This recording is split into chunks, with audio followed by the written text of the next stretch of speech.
This video is in a series of videos about how I create a sandbox campaign. So far, I've built the home base, and now I'm going to create the region where the campaign starts and what really makes a campaign, the adventures.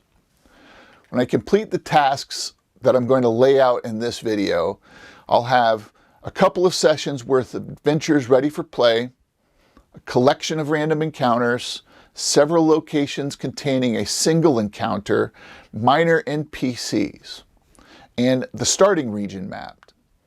I'll do all of that in a way that sets me up to expand the setting and create future adventures, because I don't want to create everything all at once the way you would if you were creating a plotted linear adventure. The first adventures that I'm going to run in Sandbox are going to be location-based adventures, places where the adventurers are going to explore and find out what's there. These kind of adventures introduce players to the sandbox, and it helps them to answer some basic questions that they're going to need to know as they go on. Where are we?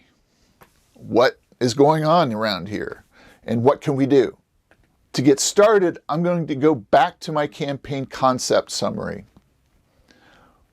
I review the list of adventure ideas that I wrote down on that summary, and I highlight the ones that interest me the most. I'm going to pick 2 or maybe 3 location-based adventures.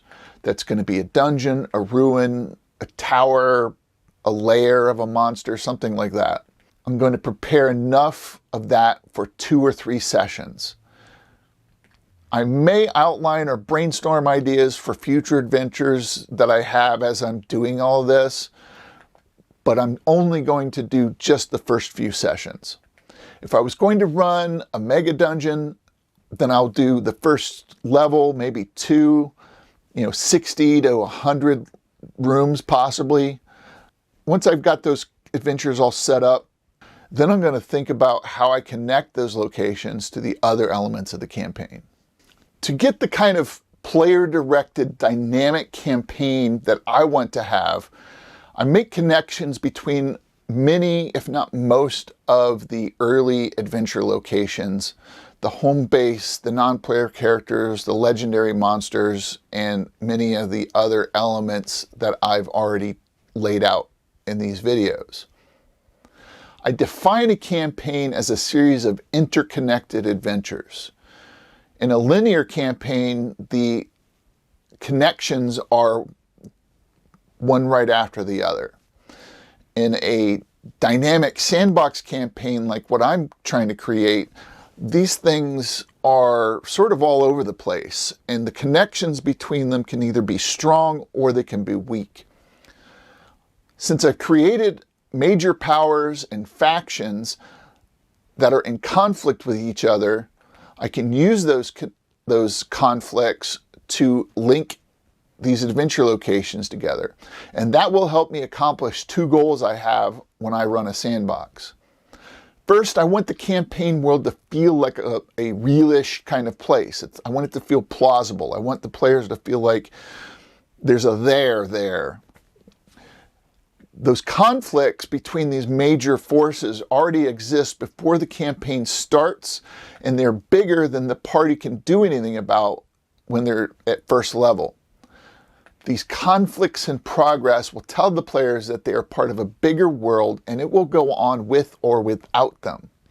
A world that pre-exists the player characters and doesn't revolve around them and their adventures makes it feel like a lived-in place. Second, I want players to develop their own objectives, and I will use those objectives to create adventures in the future. Here are some ways that I connect locations to other parts of my sandbox campaign. I will put specific treasures or information that the active factions or major non-player characters need in order to reach their goals. I might make a location itself a resource for a faction or non-player character. Too many connections can also be a bad thing. Each connection creates a more complex dynamic in the sandbox. Too much complexity can be overwhelming for me and my players. Once I've connected my adventure locations to the conflicts or the non-player characters or the factions or the home base, I'm going to make a few new lists. And the first list is going to be non-player characters that I decided belong in the starting region and minor monsters. The major non-player characters and the minions that I decided that are in the starting region and have an active interest there, but I don't want to place in the town or the home base where the player characters are going to go for safe haven. I'm also going to add the minor monsters that are implied by the adventure locations, the topography and climate of the starting region. Minor NPCs that fit the campaign concept. I like to have a few colorful non-player characters outside of the home base who can help or hinder the party. A trapper, a hermit. This list doesn't have to be all-inclusive. I can add to it later. The second list is going to be minor locations that I want to have peppered around in my area. And that's going to be based on the list of monsters and non-player characters I just made. And I want to know what locations are implied by their presence, like a hermit's cave or a monster lair. I'm going to include small points of interest like shrines, springs, or an abandoned watchtower. These all will help to make the place feel like a lived-in world. I want some locations that are specifically discovered and not sought out. That rewards active exploration of the sandbox and encourages players to take some initiative rather than sitting around town waiting for adventure to drop in their lap, or it will cause them to find things if they decide they're going to go around a big monster that I've dropped on a spot, or if they have had a random encounter and they need to retreat off to the side of the road, maybe they'll find one of these locations. I'm going to wait to develop all these minor locations in detail until after I make my rough area map, which is the next step. The adventure site and what monsters or NPCs are there will affect what's around them. Deciding what the relative location and distance between the home base and the starting adventure location helps me to decide what minor locations are going to be in between them. Also, I'm going to use that information to decide what wandering monsters and random encounters will be in between those places. I like to use hex maps, even if I'm not running a hex crawl where everything is based on purely exploring what's in each hex and finding out what's there. Hex maps make it easier to calculate and travel time and movement around the sandbox. Since random encounter rolls are based on how much time has elapsed, knowing how long it takes to get somewhere at a glance tells me how often I need to make an encounter roll. Hex maps also make it easier to organize the map key and reference materials. For regional maps, I like to use a 6 mile to 1 hex scale. Rob Conley of Bat in the Attic Games, who wrote a really great book about creating a sandbox, suggests creating a regional map of 150 miles by 200 miles. That works out to be 25 hexes by 33 hexes. When I want my first few adventuring sites close to home base, I will often start with a local map at 1 mile to 1 hex scale and then make a larger regional map at the 6 hex scale. 25 hexes by 33 hexes is still a large area even at the 1 mile scale.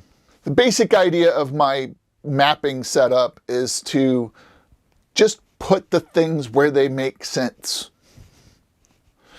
Home base goes in the center of the map or on the edge if that's what makes sense to me in that moment.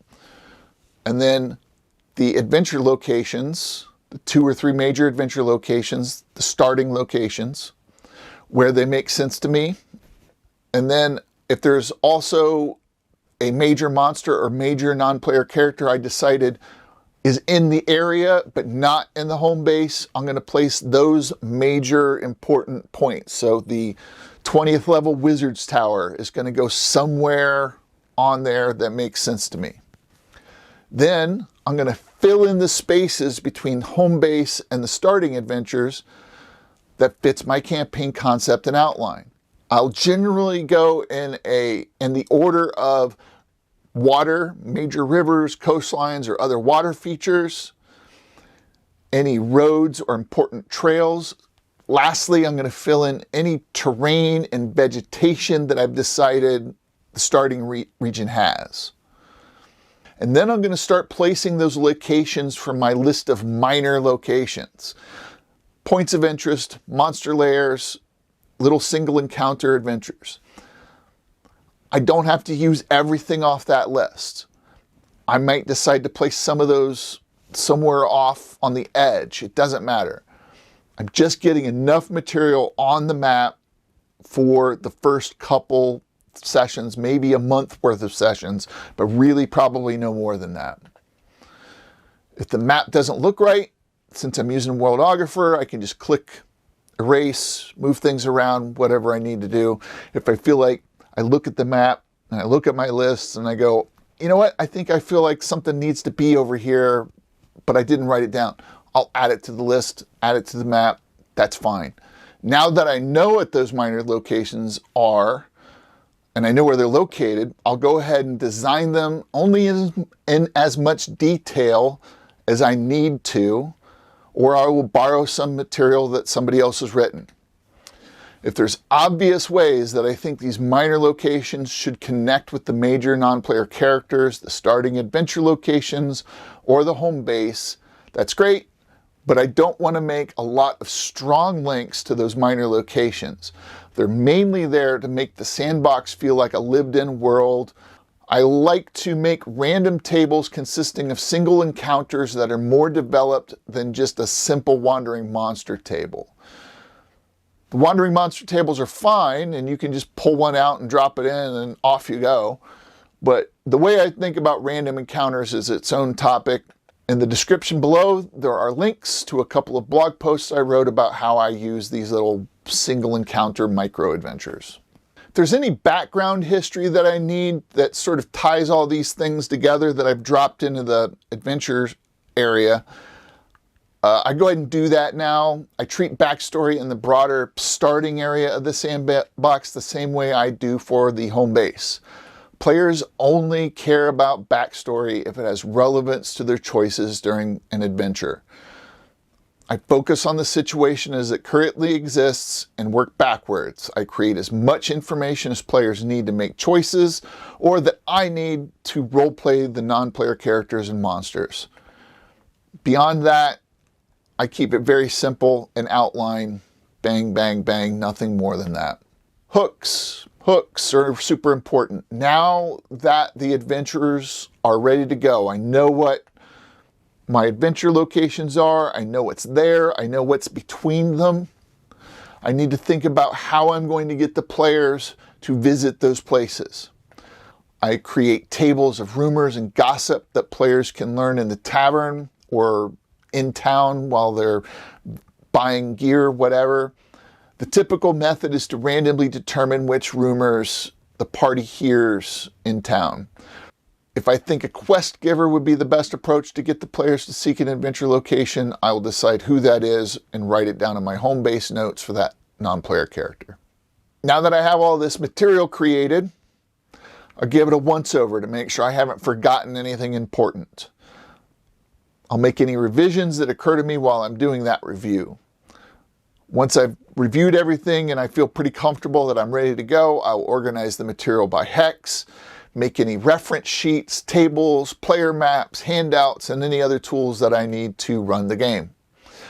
I now have a playable sandbox, and I can start running games with what I have right now.